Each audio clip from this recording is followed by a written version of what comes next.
Hello दोस्तों, मैं गोविंदा पाल। आज हम पढ़ने वाले हैं फोटो रिस्पायरेशन। फोटो रिस्पायरेशन यानी C2 साइकिल। C2 साइकिल इसमें क्या होता है दोस्तों? इसमें ऑक्सीजन का होगा कंज्यूम्ड होगा, इसमें ऑक्सीजन का कंजप्शन होगा और CO2 का प्रोडक्शन होगा, मतलब कार्बन डाइऑक्साइड का प्रोडक्शन होगा। नॉर्मली प्लांट में क्या होता है कि CO2 कार्बन डाइऑक्साइड का कंजप्शन होता है और ऑक्सीजन का आपका प्रोडक्शन होता है किसकी प्रेजेंस में? लाइट के। हाँ, तो C2 साइकिल में इसका उल्टा होता है। इसमें क्या होगा? ऑक्सीजन आपका कंज्यूम्ड होगा और बाई प्रोडक्ट के रूप में कार्बन डाइऑक्साइड गैस निकलेगी। C3 प्लांट में आप नॉर्मली देखते हैं कि कार्बोक्सिलेशन होता है, जिसमें रिबोज बाइफॉस्फेट कार्बन डाइऑक्साइड से क्रिया करता है किसकी प्रेजेंस में? रुबिस्को एंजाइम की प्रेजेंस में। रुबिस्को एंजाइम का पूरा नाम रिबोज बिसफॉस्फेट कार्बोक्सिलेज और ऑक्सीजनेस, इसका पूरा नाम हुआ। तो ये आपका प्रोडक्ट बनाता है 3PGA, मतलब 3 मॉलिक्यूल बनाता है किसका? फास्फोग्लिसरिक एसिड का, जो कि 3 कार्बन का होता है। इसका 2 मॉलिक्यूल बनाता है। और जबकि C2 साइकिल में क्या होता है? रिबोज बिसफॉस्फेट ऑक्सीजन के साथ रुबिस्को एंजाइम के प्रेजेंस में क्रिया करके एक मॉलिक्यूल बनाएगा आपका फास्फोग्लिसरिक एसिड, जो कि 3 कार्बन का होगा, प्लस एक मॉलिक्यूल बनाएगा आपका 2 फास्फोग्लाइकोलेट का, जो कि 2 कार्बन का होता है। 2 कार्बन का होता है। ये क्या होता है? अंडर C3 साइकिल जो चलती है प्लांट के अंदर, सर्टेन इन्वायरमेंटल कंडीशन चेंज होने के कारण रुबिस्को एंजाइम जो कि फिक्स करता था कार्बन डाइऑक्साइड को, उसकी जगह पे ऑक्सीजन का फिक्सेशन करने लगता है। कंडीशन कैसे होती है, अप्लाई होती है इसमें? अगर हाई टेम्परेचर होगा तो इफेक्ट फोटो रिस्पायरेशन में क्या होगा? आप देखिए, हाई टेम्परेचर में increases the rate of photo respiration, मतलब जब हाई टेम्परेचर होगा तो इसका मतलब फोटो रिस्पायरेशन का रेट क्या होगा? बढ़ेगा। लो कार्बन कार्बन डाइऑक्साइड होगी, उससे ये बढ़ेगा फोटो रिस्पायरेशन। यदि आपका स्ट्रोमा में कार्बन डाइऑक्साइड की मात्रा कम है और ऑक्सीजन की मात्रा ज्यादा है तो फोटो रिस्पायरेशन की क्रिया ज्यादा होगी। या फिर इंस्टेंट लाइट की काफी ज्यादा मात्रा में, मतलब लाइट की अधिकता में भी ये फोटो रिस्पायरेशन की क्रिया होती है। increases the rate of photosynthesis and oxygen production, which can increases the rate of photo respiration. Water stress, यदि पानी की कमी हो जाए तब भी फोटो रिस्पायरेशन की क्रिया होगी।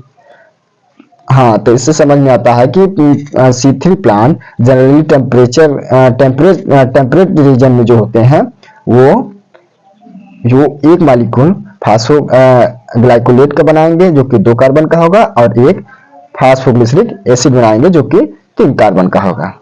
वो कंटिन्यूअस, वो C3 साइकिल में जो 3 कार्बन का जो फास्फोग्लिसरिक एसिड बना है वो C3 साइकिल में कंटिन्यूअस चलेगा।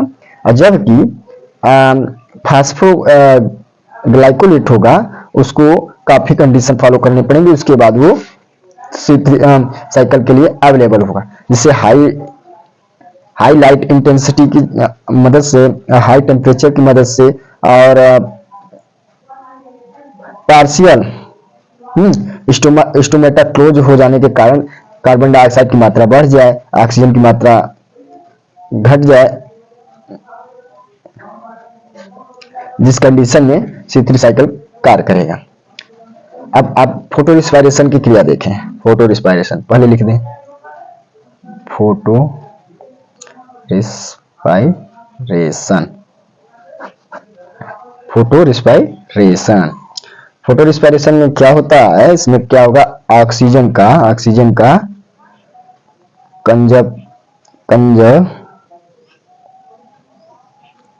कंजप्शन होगा, जबकि CO2 का प्रोडक्शन होगा। In presence of BST in presence of light. हाँ, C3 प्लांट में नॉर्मल क्या होता है, C3 प्लांट में नॉर्मल C3 प्लांट में क्या होता है, कार्बोक्सिलेशन होता है, कार्बोक्सिलेशन। इसमें क्या होता है, RUBP रुबिलोज बिसफास्फेट जो होता है वो क्रिया करता है CO2 से रूबिस्को की एंजाइम की उपस्थिति में, रुबिलोज बिसफास्फेट कार्बोक्सिलेज ऑक्सीजनेज की उपस्थिति में क्या बनाता है, 3 कार्बन का बनाता है PGA। इसका कितना, 2 मॉलिक्यूल, 2 मोल।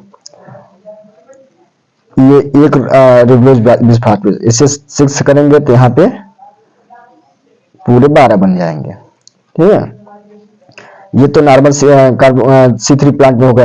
और जब डेजर्ट कंडीशन आया, मतलब अनफेवरेबल कंडीशन में क्या होता है कि यहाँ पे ऑक्सीजनेशन होता है, ऑक्सीजनेशन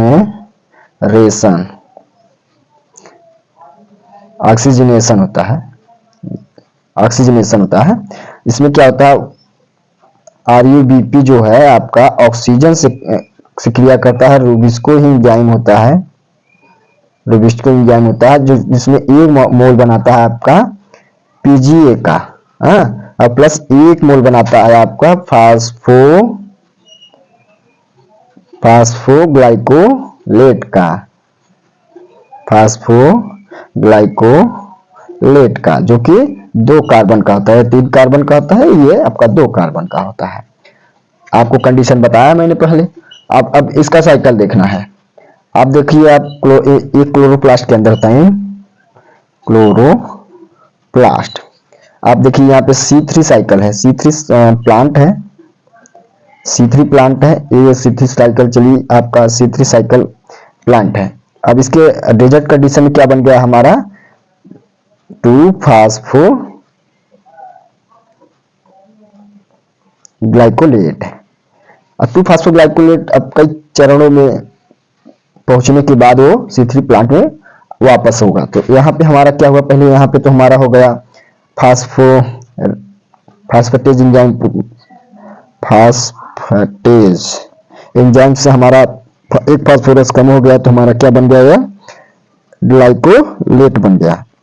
यहाँ पे 2-फास्फोग्लाइकोलेट था, अब सिंगल एक फास्फोरस रिमूव हो गया, मतलब एक इनऑर्गेनिक फास्फेट रिएक्शन से बाहर, फास्फेटेज नामक एंजाइम की सहायता से रिएक्शन में प्रोड्यूस हो गया, बाय प्रोडक्ट के रूप में रिमूव हुआ, तो हमारा बचा एक सिंगल ग्लाइकोलेट। अब ये सिंगल ग्लाइकोलेट हमारा पहुंच गया कहाँ पे, परागजीजोम में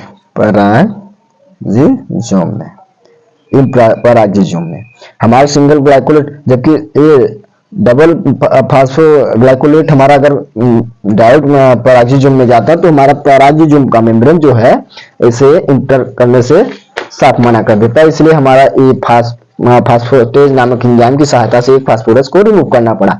तो हमारा ये सिंगल ग्लाइकोलेट परागजीजोम में इंटर कर गया। तो परागजीजोम में इसका क्या हो गया, हमारा यहाँ पे कैटालेज की उपस्थिति में हमारा क्या हो गया, ये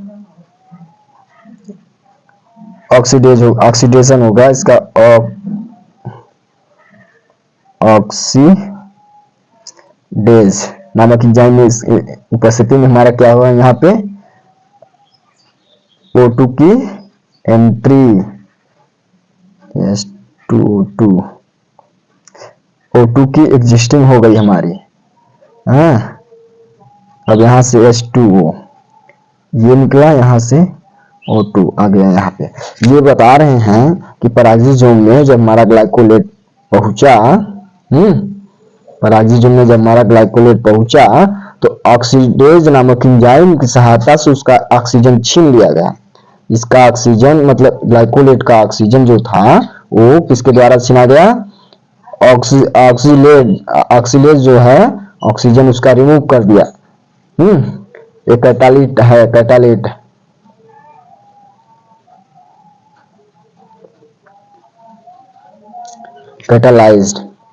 हुआ तो ऑक्सीजन उसका छीन लिया गया। तब वो अब क्या बचा है, ग्लाइकोक्सिलेट। ऑक्सीजन की कमी के कारण इसका स्ट्रक्चर में चेंज हुआ, जिसे हम ग्लाइकोक्सिलेट कहेंगे। हाँ, अब ग्लाइकोक्सिलेट में पैराक्सिजोम में ही ग्लाइकोक्सिलेट का क्या हुआ, एमिनो ट्रांसफरेज नामक इस एंजाइम की सहायता से एमिनो ग्रुप ज्वाइंट हुआ। इसकी सहायता से एमिनो ट्रांसफरेज, एमिनो ट्रांसफरेज जो है, यहां से एमिनो ग्रुप इंटर किया ना, NH3 नेगेटिव इंटर किया। ये एमिनो ग्रुप कहां से आया, गैलेक्टोज से,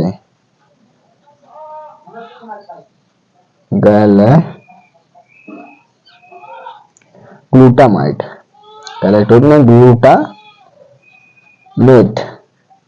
ग्लूटामेट से अमोनिया ग्रुप मिला। अब ये इसका स्ट्रक्चर चेंज हुआ तो ये क्या हो गया, ग्लाइसिन। अभी भी 2 कार्बन का ही है, जो है ये 2 कार्बन का है, ये भी 2 कार्बन का है। अब ग्लाइसिन हमारा माइटोकॉन्ड्रिया में इंटर किया। कहां पे,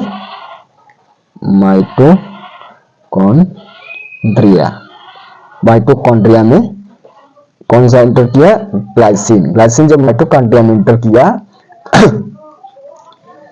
सॉरी, तो ये 2 मॉलिक्यूल है ग्लाइसिन। तो यहाँ पे हमारा क्या हुआ, ग्लाइसिन डिकार्बोजिलेशन हुआ, इसका डिकार्बोलेज। आप यहाँ देखिए 2 एंजाइम इस पे काम किए। पहला आपका ग्लाइसिन डिकार्बोजिलेज और दूसरा एंजाइम जो काम किया इस पे वो है सेरीन डिहाइड्रोक्सी मेथिल ट्रांसफरेज। इस यहाँ पे एक साथ माइटोकॉन्ड्रिया में दो एंजाइम काम किए, जिससे NAD पॉजिटिव था, यहाँ पे NADPH बना। यहाँ पे क्या हुआ, डिहाइड्रोजिनेशन हुआ, और प्लस यहाँ पे कार्बन डाइऑक्साइड का डिकार्बोजिलेशन हुआ। डिकार्बोजिलेज एंजाइम की सहायता से, ग्लाइसिन डिकार्बोजिलेज की सहायता से, और प्लस यहाँ पे NH3 का भी रिमूवल हुआ। अब ये बन गया 1 मॉलिक्यूल, 1 मोल क्या हुआ, सेरीन का फॉर्मेशन हुआ। अब यह सेरीन पुनः रिटर्न जा रहा है, कहां पे, सेरीन जो है कहां पे गया, इन माइटोकॉन्ड्रियल फॉस्फोरिलेशंस। यह है आपका इन माइटोकॉन्ड्रियल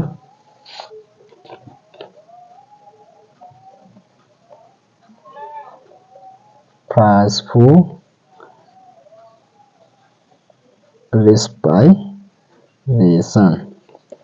ये आपका माइटोकॉन्ड्रिया में रेस्पिरेशन कंप्लीट हुआ। अब ये फिर पुनः रिटर्न कहां गया, पैराक्सिजोम में,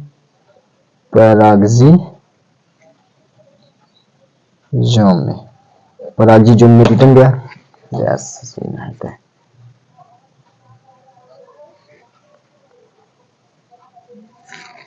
पैराक्सिजोम में रिटर्न गया सेरीन। ये 3 कार्बन का है, ये 3 कार्बन का है, 3 कार्बन का। यहाँ पे एमिनो का ट्रांसफरेज होगा, फिर एमिनो ट्रांसफरेज, यहाँ पे आपका एमिनो ग्रुप ट्रांसफर हुआ,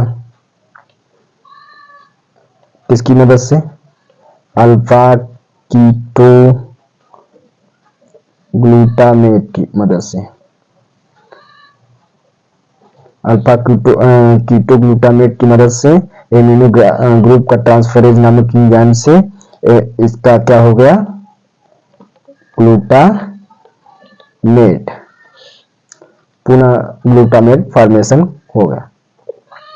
अब यहाँ पे ये बन गया हाइड्रोक्सी पाइरुवेट। हाइड्रॉक्सी पाइरुवेट का फॉर्मेशन हो गया।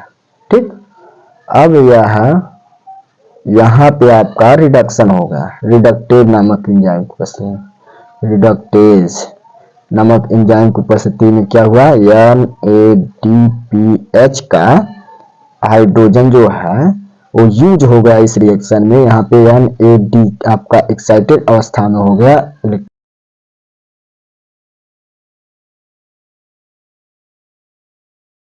की डिफिशियंसी यहाँ पे हुई और डीऑक्सी पाइरुवेट जो है आपका वो बन गया अब ग्लिसरेट। अब ये ग्लिसरेट पुनः पराक्सीजोम से आपका आया कहाँ पे, क्लोरोप्लास्ट के अंदर। ग्लिसरेट आपका क्लोरोप्लास्ट के में इंटर जब किया वापस, तो यह ग्लिसरेट का क्या हो गया, काइनेज नामक की उपस्थिति में, किसकी उपस्थिति में, काइनेज नामक की उपस्थिति में यहाँ पे क्या हुआ, एटीपी का यूज हुआ, और यहाँ पे क्या बन गया, ADP। अब ये बन गया आपका 3PG।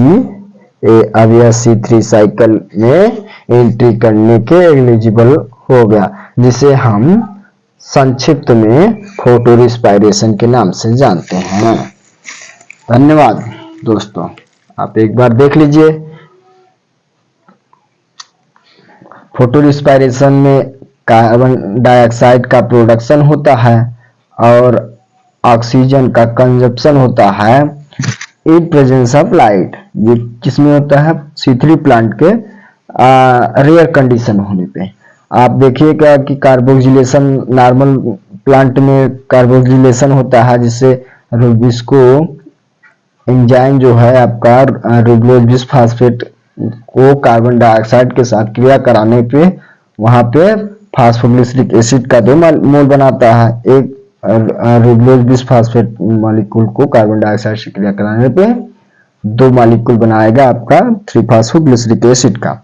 जबकि रेयर कंडीशन होगा, डेजर्ट कंडीशन,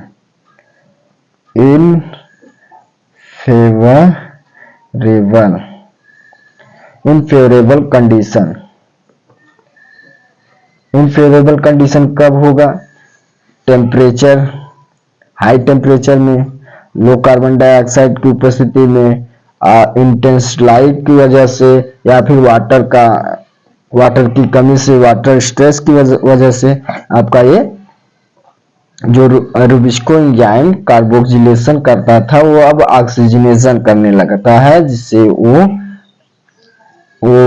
जो रुब्लोज बिसफॉस्फेट है उससे ऑक्सीजन की क्रिया कराकर 1 मोल बनाता है, 1 मॉलिक्यूल बनाता है 3-फॉस्फोग्लिसरिक एसिड का, और 1 मॉलिक्यूल बनाता है ग्लाइकोलेट का। ग्लाइकोलेट होता है जो 2-फॉस्फोग्लाइकोलेट 2 कार्बन का होने के कारण हमें फोटो रिस्पायरेशन को एक और नाम से जानते हैं, जिसे हम क्या कहते हैं, C2 साइकिल कहते हैं। ठीक, अब यह जो 1 मोल बना 3PGA का वो C3 साइकिल में इंटर इजिली कर जाएगा, जबकि 2-फॉस्फोग्लाइकोलेट ये C3 साइकिल में रिएक्शन करने के लिए एलिजिबल नहीं होता। इसे कई स्टेप से होकर C3 साइकिल में जाना पड़ता है। यह पहले तो यहाँ पे इसका होता है क्या, फास्फेटेज नामक एंजाइम की सहायता से एक फास्फोरस का रिमूव किया जाता है, जिससे यह ग्लाइकोलेट बनता है। अब ये ग्लाइकोलेट आपका पैराक्सीजोम में इंटर करता है। पैराक्सीजोम आप समझ सकते हैं कि सेल का एक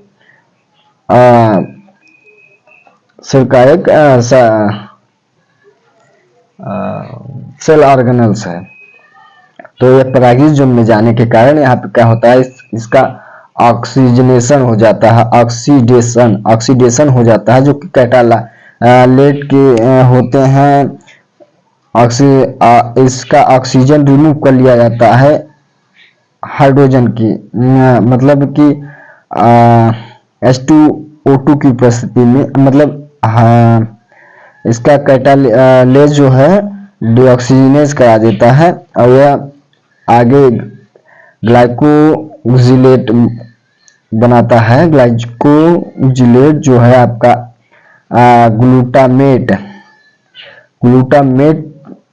प्रोडक्ट से अमोनिया ग्रुप को रिएक्शन में शामिल करता है, जिससे एमिनो ट्रांसफरेज नामक एंजाइम की उपस्थिति में यह ग्लाइकोजिलेट अमोनिया के साथ रिएक्शन करके ग्लाइसिन बनाता है। यह ग्लाइसिन अब माइटोकॉन्ड्रिया में इंटर करता है। माइटोकॉन्ड्रिया में इंटर करने के बाद दो एंजाइम इस पर काम करते हैं। पहला है ग्लाइसिन डीकार्बोक्सिलेज। ग्लाइसिन डीकार्बोक्सिलेज क्या काम करता है? यह कार्बन डाइऑक्साइड को ग्लाइसिन से रिमूव करता है। और प्लस दूसरा एंजाइम जो है इस पे सेरीन डिहाइड्रोजिनेज मेथिल ट्रांसफरेज। यहाँ पे क्या होता है? NH3 का रिमूवल, एक NH3 रिमूव होता है प्लस NAD पॉजिटिव जो होता है वो NADPH का फॉर्मेशन करता है, जिससे यह अब एक मोल बना है सेरीन का, एक मोल सेरीन का, जो कि 3 कार्बन का होता है। अब यह इंटर करता है रिटर्न पेरोक्सिसोम में। वहां पे सेरीन जो है अल्फा कीटोग्लाइकोलेट से रिएक्शन करता है एमिनो ट्रांसफरेज एंजाइम की उपस्थिति में और ग्लूटामेट बाय प्रोडक्ट बनाता है और हाइड्रोक्सी पायरुवेट बन जाता है। और हाइड्रोक्सी पायरुवेट आपका NADPH रिडक्टेज नामक एंजाइम की उपस्थिति में हाइड्रोजन का रिडक्शन होता है, जिसमें यह ग्लिसरेट का फॉर्मेशन करता है। और ग्लिसरेट इंटर करता है आपका क्लोरोप्लास्ट में और यहाँ पे काइनेज नामक एंजाइम की उपस्थिति में ATP का रिडक्शन होता है, जिससे ATP का एक फास्फोरस ग्लिसरेट में यूज होता है, जिससे 3 फास्फोग्लिसरिक एसिड बनाता है और बाय प्रोडक्ट में NADP बनाता है। अब यह 3 फास्फोग्लिसरिक एसिड C3 साइकिल में इंटर कर जाता है। यह है फास्फोरेस्पायरेशन C2 साइकिल का समरी। धन्यवाद। प्लीज मेरे वीडियो को सब्सक्राइब, शेयर एंड लाइक करना ना भूलिएगा। धन्यवाद।